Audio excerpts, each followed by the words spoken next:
Muy buenas noches a todos, el Señor los bendiga. Quiero invitarlos a que me acompañen a leer el libro de Lucas capítulo 4 versículo 16. Mientras que lo estás buscando allí, quiero que oremos un momento. Padre Celestial, yo te pido en esta noche, Señor, que tú reveles tu palabra, tu hermosa palabra, Señor. Señor, yo te pido que toques este momento con tu presencia, que des vida a nuestras vidas, Señor. Yo te pido que tu presencia nos ministre, Señor, y que nos toques. Espíritu Santo, gracias. Gracias por estar en medio de nosotros, Señor. Y yo te bendigo, Señor, por lo que tú has hecho en la cruz. En el nombre de Cristo Jesús. Amén y amén. Mis hermanos, hoy es un día que la mayoría de la gente estaría triste. Hace 2000 años atrás fue crucificado nuestro Salvador. Y con eso toda esperanza de un rey Salvador se terminó por un momento.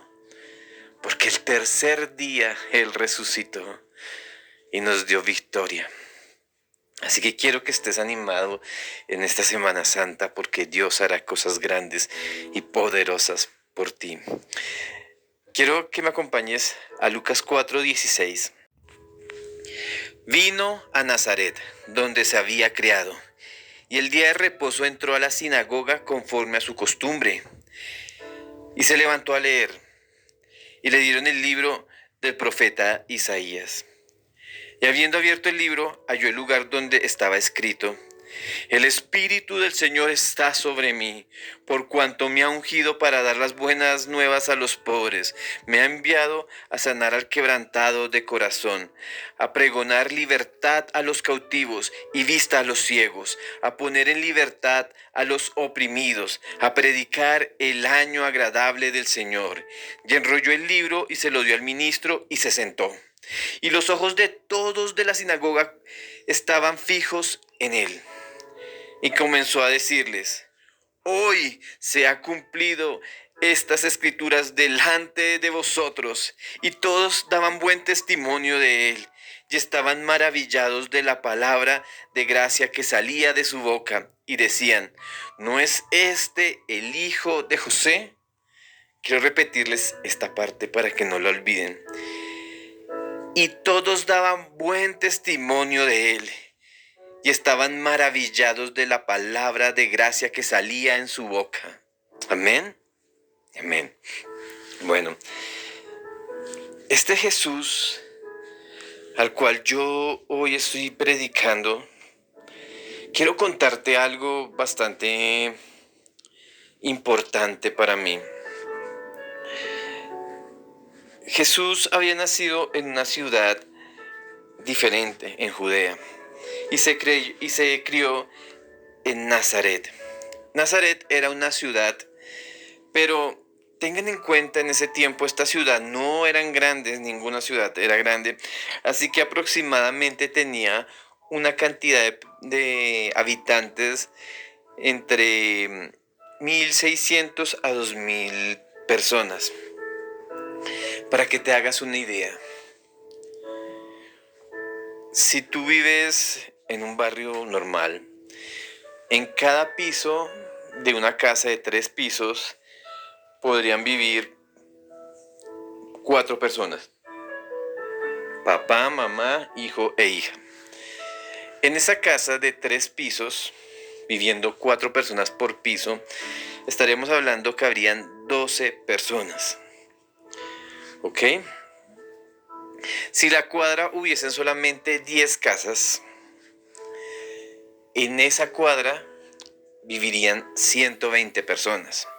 Ahora, si está la cuadra del frente, serían otras 120 personas, estaríamos hablando de 240 personas. Es decir, que aproximadamente 9 cuadras cubrirían las 2000 personas, aproximadamente. ¿Qué quiere decir esto? Que si tú miras las cuadras alrededor de ustedes, de su casa, de su barrio, Esa era la de grande, así era de grande Nazaret. Ahora, ¿por qué te hago esta mención? Porque era un pueblo pequeño, una ciudad demasiado pequeña. Eso es la cantidad de habitantes de un pueblo pequeño. ¿Y qué sucede en cada ciudad o pueblo pequeño? Todos se conocen con todos, ¿no es verdad? Ok. Empezando por esto, quiero explicarte algo. Si son un pueblo pequeño y si todos se conocen con todos, debían conocer a Jesús desde muy niño. Y aquí lo dice al final, ¿no es este el hijo de José? Y todos estaban maravillados. Pero algo que resalta de este versículo es que daban testimonio de él. Daban testimonio, daban un buen testimonio de él. Todos los que lo conocían desde su juventud. Así que con esto puedo demostrar que Jesús desde muy niño fue sabio, fue muy sabio, fue cuidadoso, cuidador de los mandamientos de Dios. Jesús era tan hombre y tan Dios al mismo tiempo. Tan hombre porque era carne y hueso como tú, como yo. Nació igual de una mujer. La única diferencia es que él nació de una virgen. Pero él era tan Dios porque la presencia de Dios estaba sobre él. Y él buscaba la comunión con Dios. Si tú ves en casi todos los versículos, vas a encontrar que él siempre buscaba estar solo para dedicarle tiempo a Dios, a su Padre. Y en este versículo él dice, el Espíritu del Señor está sobre mí, por cuanto me ha ungido para dar buenas a los pobres. Y esto me demuestra que él estaba lleno del Espíritu Santo. Él era tan hombre y tan Dios acá en la tierra. Así que era un hombre sabio. Y todos ellos creerían que él hubiese sido igual que su papá terrenal, un carpintero. Y todos esperaban lo mismo de Jesús. Quizás un hombre dado al vino, quizás un hombre que se iba a dedicar exactamente a lo mismo que sus padres. Pero ¿sabe? Una cosa, este hombre no era cualquier hombre. Y eso lo demuestra en cada versículo que tú puedas leer en la Biblia. Si tú te lees los evangelios, vas a ver a un Jesús con una sabiduría, con un conocimiento, con un corazón tan diferente que te impactaría. En Marcos 6, 1, 2, salió Jesús de allí y vino a su tierra. Y le seguían sus discípulos, y llegó el día de reposo y comenzó a enseñar en la sinagoga. Y muchos oyéndole se maravillaban y decían, ¿de dónde tiene estas cosas? ¿Y qué sabiduría es esta que le es dada? ¿Y estos milagros que por sus manos son hechos? ¿Sabes?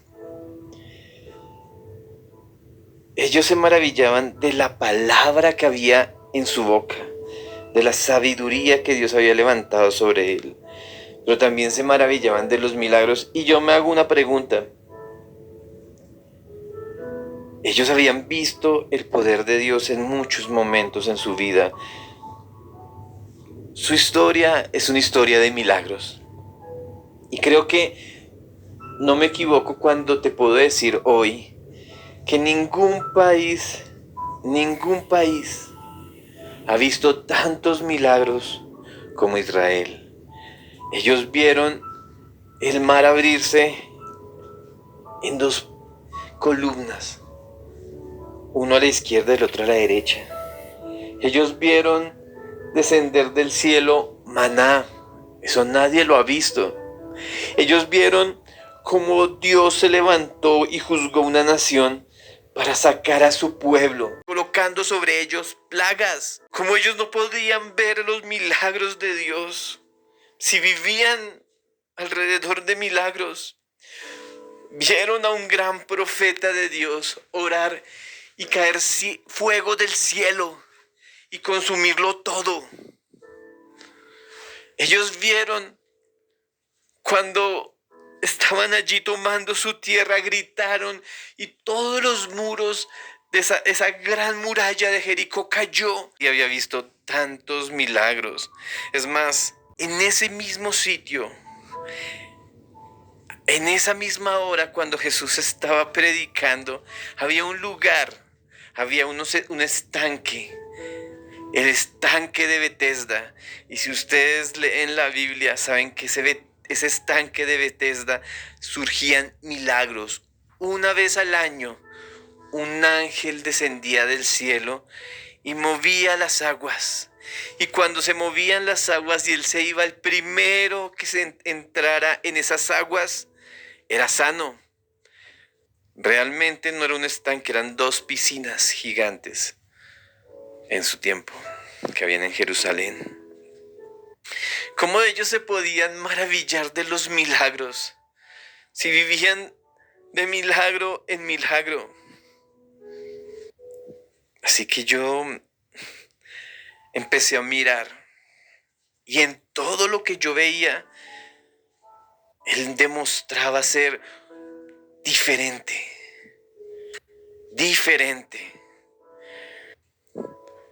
Sanaba enfermos, daba vista a los ciegos, sacó demonios imposibles de sacar. En Mateo 7:28 dice: y cuando terminó Jesús estas palabras, la gente se admiraba de su doctrina, porque enseñaba como quien tiene autoridad y no como los escribas. Él tenía el poder y la gente se maravillaba. Y el poder no solamente es hacer milagros o sanar, es hablar con denuedo, como Pedro lo hizo después de que fue bautizado en Hechos 2. 3,000 personas se convirtieron. Los fariseos hacían planes, los jebuseos hacían planes, todos estos grupos religiosos hacían planes para avergonzar a Jesús, para atraparlo, para hacerlo quedar mal. En muchos instantes intentaron hacer caer a Jesús con alguna mentira en que ellos pudiesen hacer, al punto que lo querían atrapar, avergonzado delante de todo el mundo, pero no lo podían hacer. Unos alguaciles de ellos intentaron atrapar a Jesús, llevárselo a la fuerza, porque ya habían hecho planes para matarle, porque él se enfrentaba en Juan 7:45. Los alguaciles vinieron a los principales sacerdotes y a los fariseos, y esto le dijeron: ¿por qué no la habéis traído? Los alguaciles respondieron: jamás hombre alguno ha hablado como este hombre. Jamás hombre alguno ha hablado como este hombre. Nunca ha habido otro hombre como él, con tal autoridad. Le trajeron una mujer, la querían apedrear, pero como buscaban, intentaban atraparlo con alguna mala palabra, una mala enseñanza, para con ello condenarlo a muerte. Él estaba enseñándole allí al pueblo cuando le trajeron a esta mujer delante de todo el mundo para avergonzarlo. Y le dicen: maestro bueno, esta mujer la encontramos en fornicación. Y la palabra que nos enseñó Moisés es que debe ser apedreada. Así que Jesús la miró, empezó a escribir en el piso, en silencio, y le insistieron. Así que él se levantó y dijo: el que esté libre de pecado, que lance la primera piedra. Y la palabra dice que desde el mayor al menor soltaron su piedra al piso y se fueron porque sus pecados les condenaban. ¿Quién puede hacer eso? Yo puedo hablarte de tus pecados, pero yo no podría traer arrepentimiento. Eso lo hace el Dios vivo. Intentaron atraparlo, avergonzarlo, y tuvieron que salir avergonzados ellos. Ese es el Dios que tú tienes. Ese es el Dios que está en medio de nosotros. Lograron hacer un acuerdo con Judas y lo entrega, acercándose con un beso, lo entrega. Y este hombre estaba siendo arrestado cuando Pedro saca una espada y se le acercaba a Malco, uno de los siervos del sumo sacerdote, y lo ataca y le corta la oreja. Algo terrible para Pedro, porque si el sacerdote Caifás se daba cuenta que le habían cortado la oreja a su siervo, esa era otra posibilidad para que sus seguidores murieran. Y Jesús levanta la oreja del piso y se la pone a este hombre, a Malcolm. Y este hombre es sanado. Yo me imagino debió haber quedado la sangre alrededor, pero su oreja intacta. Y aquí este milagro salvó a los discípulos de ser perseguidos a muerte. Y dos, salvó a este hombre de quedar sordo.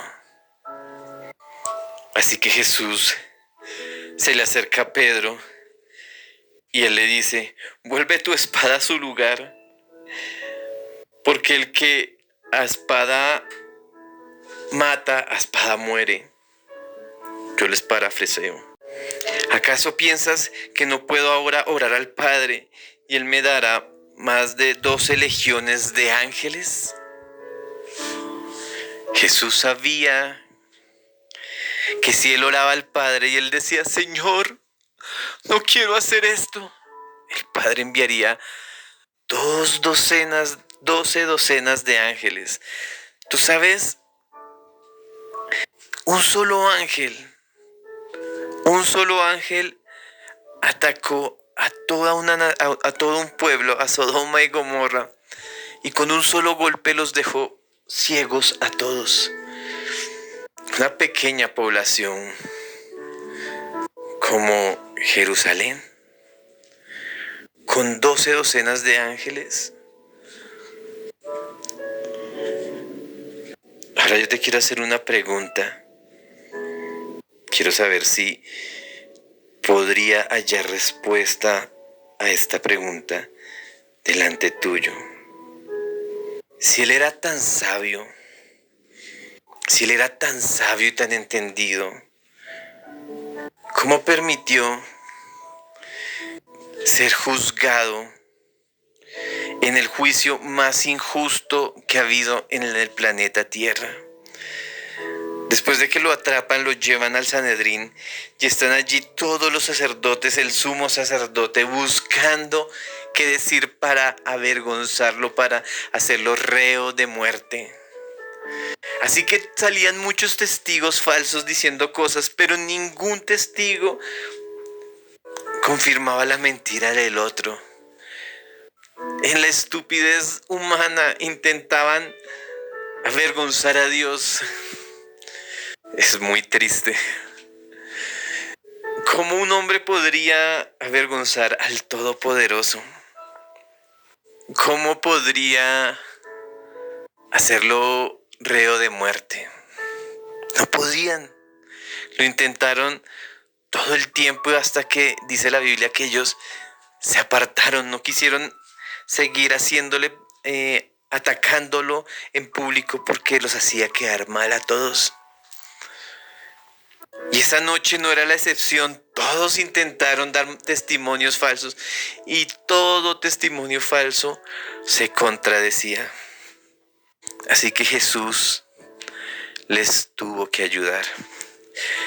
La palabra dice, como no hallaban qué decir, el sumo sacerdote se le acerca a Jesús y le dice, ¿qué dices a todo lo que ellos dicen?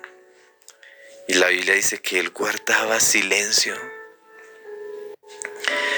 Después le vuelve a decir, ¿eres tú el Hijo del Dios divino?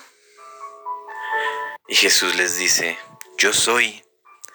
Les tuvo que ayudar porque no había forma de probar nada. Así que les dice, soy yo. Y en esta hora veréis al Hijo del Hombre sentado a la diestra de Dios Padre y ángeles subiendo y bajando.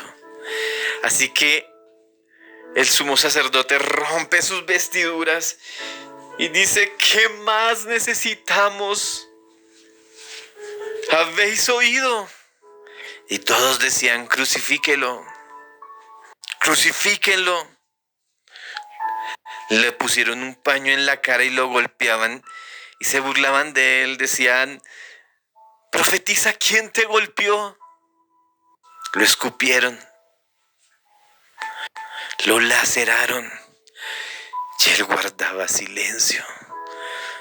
Con toda la sabiduría que él tiene, él hubiera podido salir libre de ese ataque. ¿Por qué él se permitió? ¿Por qué él se permitió esto? ¿Por qué él permitió que lo avergonzaran? ¿Por qué él permitió guardar silencio? ¿Por qué guardó silencio delante de Poncio Pilatos? ¿Por qué guardó silencio delante de Herodes Agripa? ¿Por qué no peleó cuando Poncio Pilatos lo quiso liberar a él, a Barrabás, un asesino y ladrón? Él guardó silencio.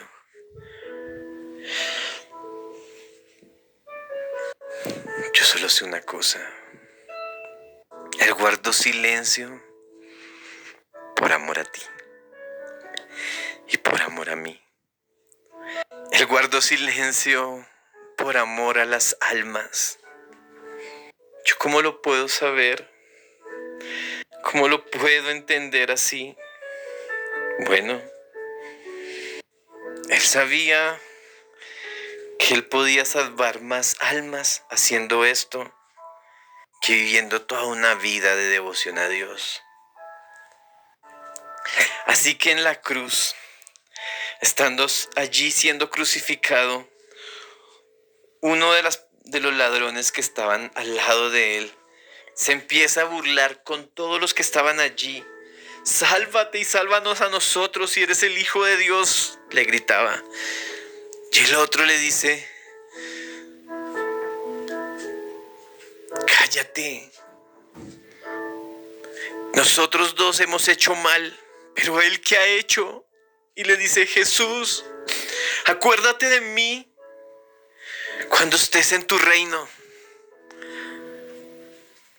Y Jesús le dijo, de cierto te digo, que hoy estarás conmigo ante el trono del Señor en el cielo.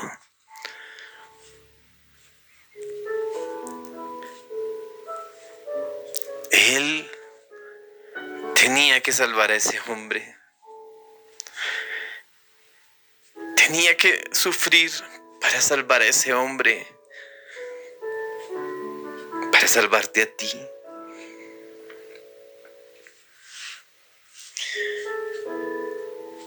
Pero algo que me impacta aún y que no me deja impactar, y espero que a ti tampoco, eran las 3 de la tarde, cuando él da su último respiro y dice, consumado es, y muere. En otras palabras, misión cumplida. Misión cumplida, él tenía un plan, Pero él no dejaba de salvar personas. Muriendo, salvó a ese hombre en la cruz. Y muerto,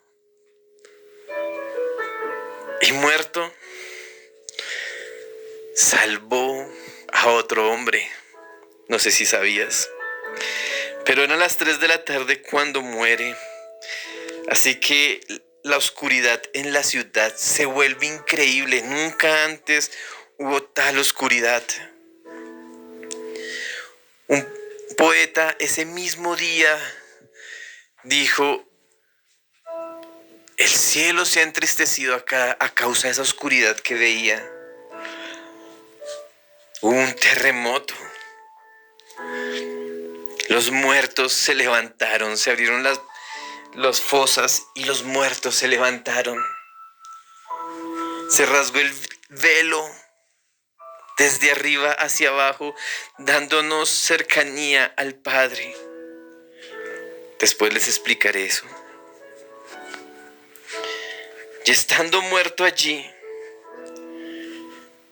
el centurión, el que estuvo allí al frente de él todo el tiempo, el centurión y los que estaban con él guardando a Jesús, visto el terremoto y todas las cosas que había sido hecho, temieron en gran manera y dijeron: verdaderamente este era el Hijo de Dios.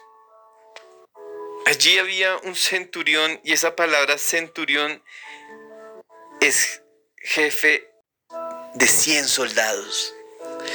Es decir, era un hombre con carrera en el ejército romano.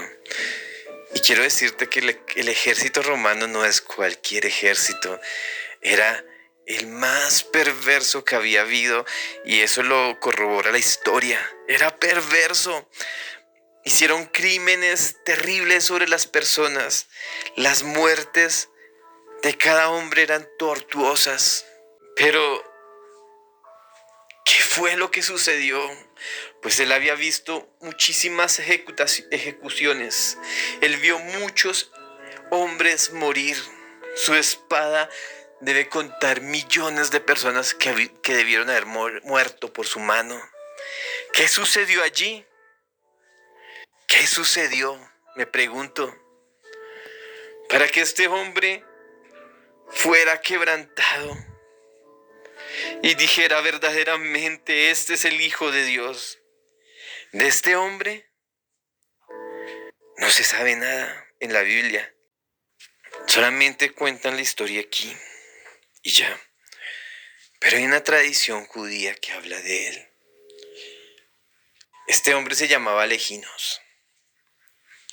Había tenido una carrera muy buena en el ejército romano.